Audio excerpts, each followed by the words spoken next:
Hi guys, my name's Vanessa Smedley and I'm a painter. Today we're going to paint this beautiful white swan right here because sometimes it can be a little bit difficult to shade or shadow a white subject. Like your shadows can go from blue to purple to pink to orange to yellow to brown, any or all of the above of those on the same subject even. So I thought it would be a good thing to cover. So let's do this! Here are the materials for today. Pause and screenshot, or they're listed in the description for you.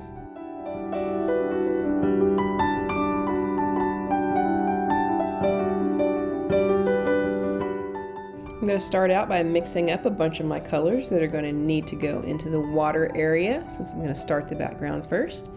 So I've got Cobalt Blue, I've got Cadmium Yellow, I've got Cadmium Orange, and then I have Daniel Smith Lavender.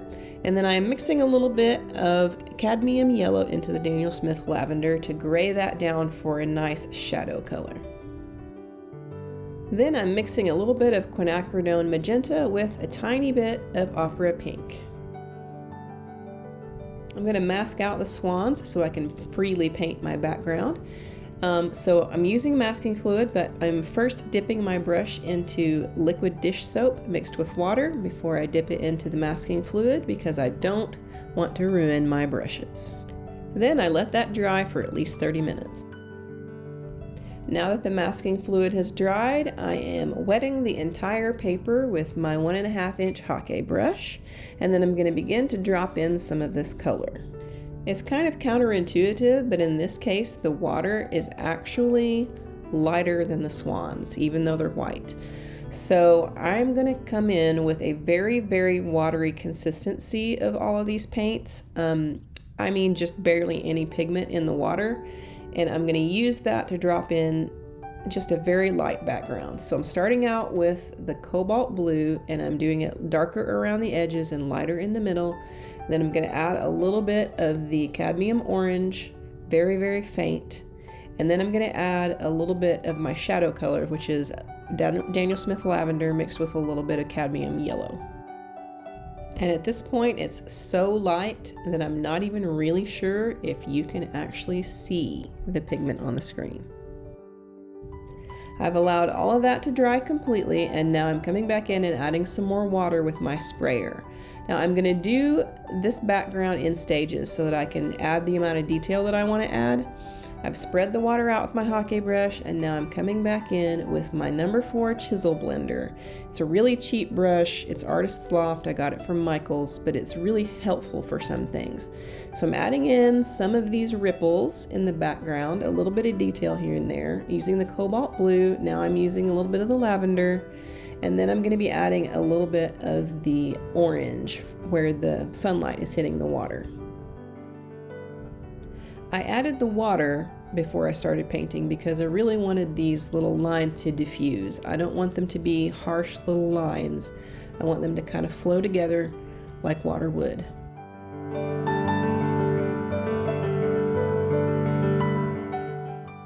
I'm also making sure not to add too much pigment here. We don't want the background to end up being darker than the swans because then there will be no contrast and it'll end up looking weird. So it's very important in this particular painting for the background to be lighter than the swans. As I said before, we're doing this background in stages. So I've allowed the top third to dry completely, and now I'm re-wetting the bottom 2/3 so that I can begin doing the detail on the rest of it. Since things get smaller and smaller as they recede into the background, as I'm coming forward into the foreground, I'm adding larger and larger brush strokes for all of these ripples. That way it's going to push this forward in our eyes. As I paint these ripples in, I'm making sure to skip plenty of space and allowing that lighter color to show through quite a bit because we still don't want the water to turn out darker than the swans. That will throw off the entire value system of this painting. So I'm making sure that plenty of that light color is preserved.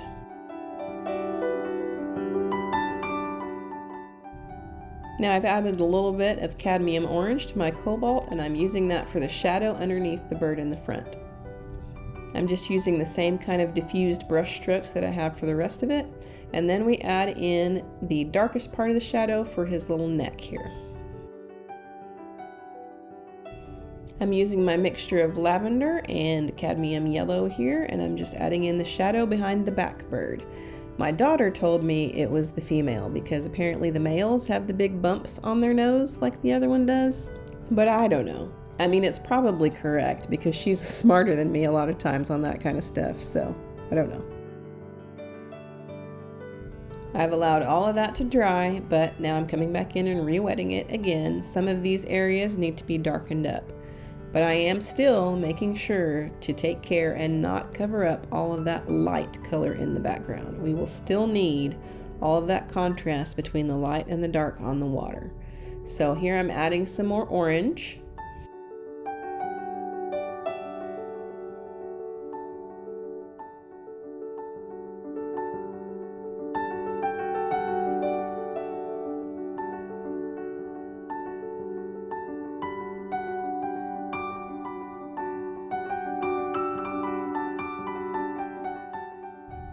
And then adding a little bit of my shadow color here. One fun fact about swans is the fact that they mate for life. Around the age of 2 to 4 years, they choose a mate and they will generally remain with them for the rest of their lives. In some cases, if one dies, they'll find another mate, but most of the time, it's forever. How sweet. We've got to darken up some of this cobalt here on the right side as well.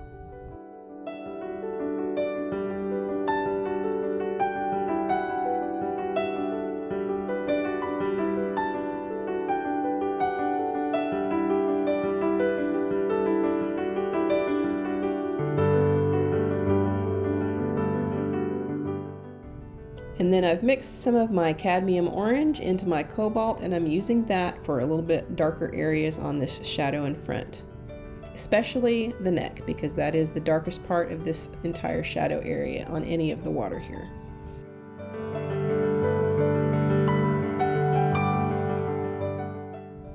I'm just going to continue to darken up some of these ripples here and there, and then I'm just going to shut up and let you watch it, because I mean, it's really just kind of repetitive at this point.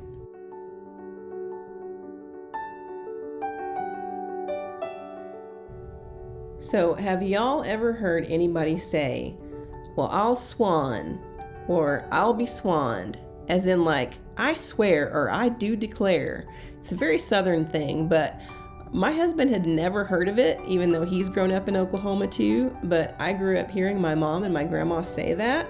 So I was just curious. You should drop it in the comments if you guys have ever heard that for, oh, I swear type of thing. I looked it up and it is a thing here in the American South, but it also actually supposedly has its origins in England somewhere. So, I mean, I don't know. My great-grandpa was full-blood Irish, so it could have come from there, I guess. And this is the point of the video where all of you are wondering if you're ever going to get to paint a swan, and the answer is yes. But we have to get all of this background done first so that we can then take the masking fluid off. It's a long process for this water apparently, but we'll get there eventually, I promise.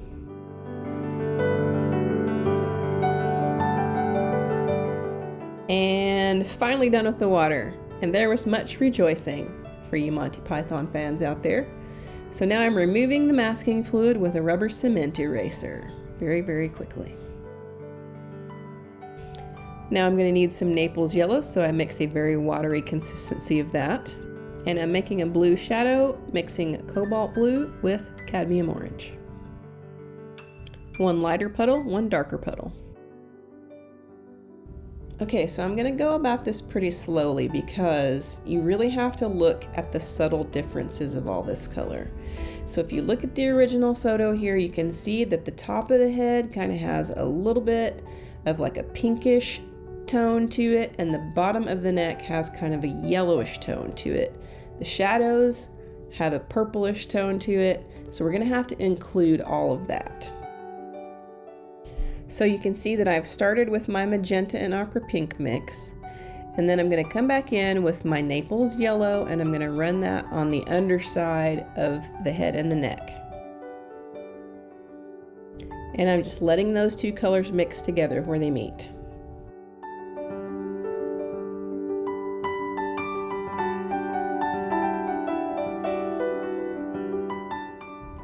And then I add a little bit of my lavender shadow color where it meets the water, and then underneath the head and the bend of the neck. And I just let that run together. I'm just going to pick up some more of this pink and I'm just going to run that mostly along the back of the swan here as well. I'm painting around two little slivers of white here. That's going to be for the highlight, and that does show up white. You want to make sure and paint around this. I guess I could have used masking fluid, but I decided this was easy enough to paint around. So I'm just painting around that, and then I'm just adding pink on the rest of this side of the neck of the other bird. Next, I'm adding a little bit of that lavender. This is just the plain lavender. It doesn't have the yellow in it. And I'm just adding that, and I'm doing some of the modeling here where you can see like the shadows and feathers and things like that.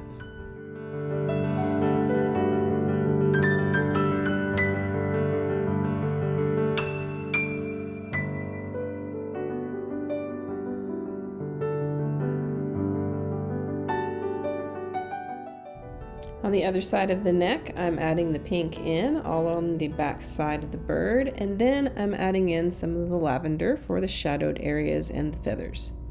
Some really dark on the tail feathers, and then added just a little bit of that Naples Yellow up at the top, more of the purple at the bottom, and that is actually the shadow color. Now I'm going to work on the front birds, so I'm going to start out with my lavender shadow color, and I'm going to add that to the top of the neck and in the middle of the neck. I'm going to leave white on either side. Now I'm adding some Naples Yellow over the top of that and in the head area.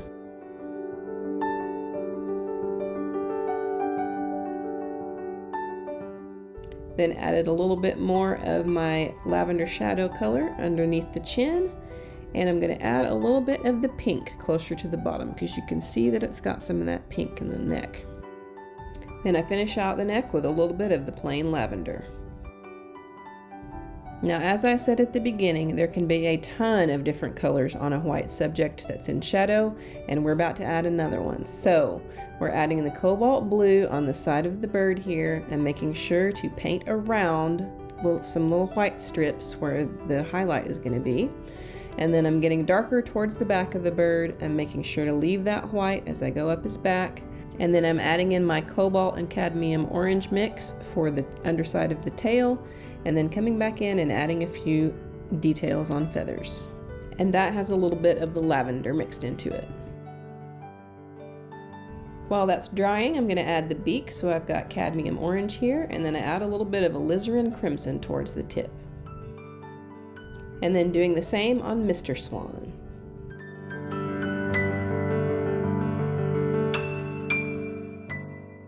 Next, I'm using some straight Payne's Gray to come back in and add these black details that are near the beak. And as odd as it seems, this is what's going to bring this together and make it actually look like these swans are white. Because up until this point, it's going to look really odd and not quite right, that they're too dark. You'll think they're too dark, but once you add in this dark, it evens everything out and makes it look right. I have that first wash completed and dry, and now I'm going to come back in and darken some of this up because they still look a little bit too light as compared to the background. They need to stand out a little bit more, so I'm adding in my lavender shadow color here to darken up some of these shadows around the edges.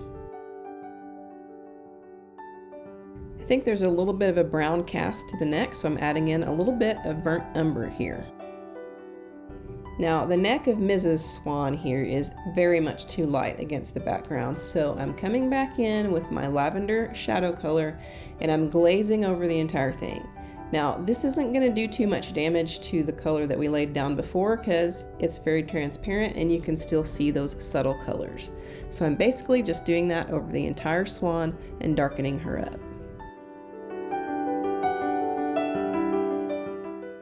And then a little bit of shadow darkening.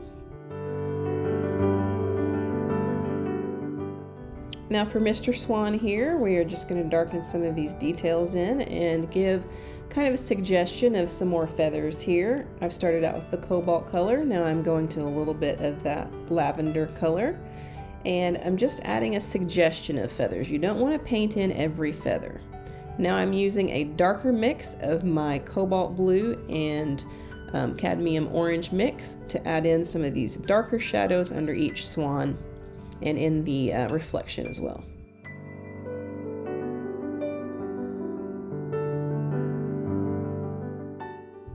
I'm adding just a little bit of that darkest shadow color, which is the Cobalt Blue and the Cadmium Orange mix, into the darkest part of the reflections in the water.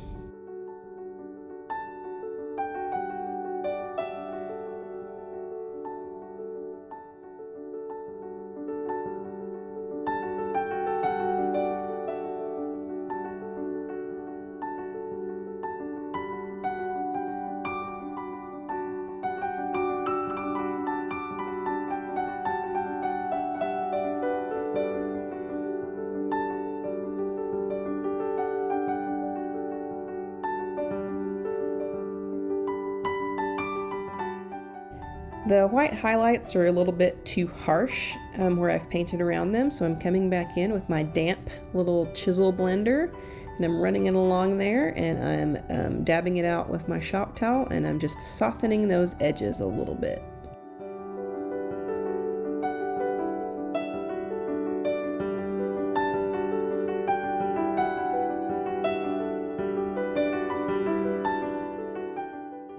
I've mixed up a little bit thicker consistency of my lavender and cadmium yellow shadow color, and I'm just adding in just a little bit darker here and there as I see where it needs it.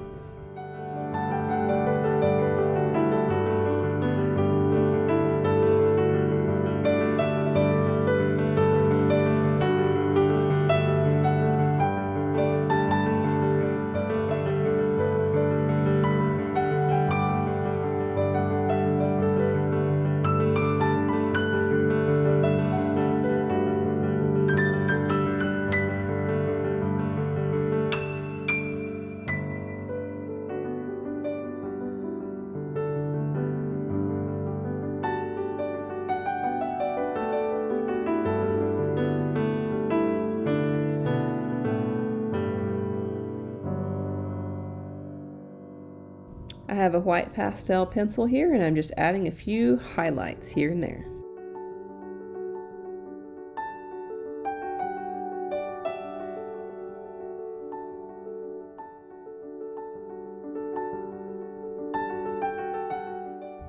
I think the orange in the water could do with just a little bit more intensity, so I'm adding that in with an orange soft pastel, and I'm blending it out with my finger to soften it up.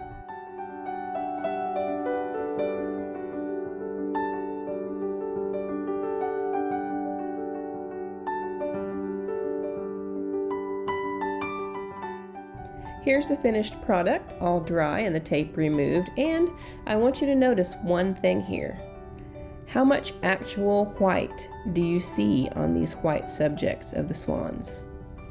Literally only a couple of strips down the sides of the neck in the front bird, and a couple of strips down each one of them's back for the highlights. That is literally the only actual white on these two birds. Everything else is one color or another. So the trick is really just to train yourself to see white subjects as any other color but white, to be honest. And it has an awful lot to do with their relationship to the background. You won't always see this tiny amount of white on a white subject, but when they're backlit on shining, sparkling water like this, they're definitely going to look darker than the water. So just keep that in mind. I mean, the front bird does kind of blend into the front area of the water, but it's darker and it's closer to us, so that makes more sense. And there you have it. That is how to paint shadow on a white subject. The main thing really is just to train your eye to see those subtle differences in color. Don't forget to like, comment, subscribe, share, all that stuff, because that's how this channel gets to grow. Thanks for watching. I'll see you again in 2 weeks.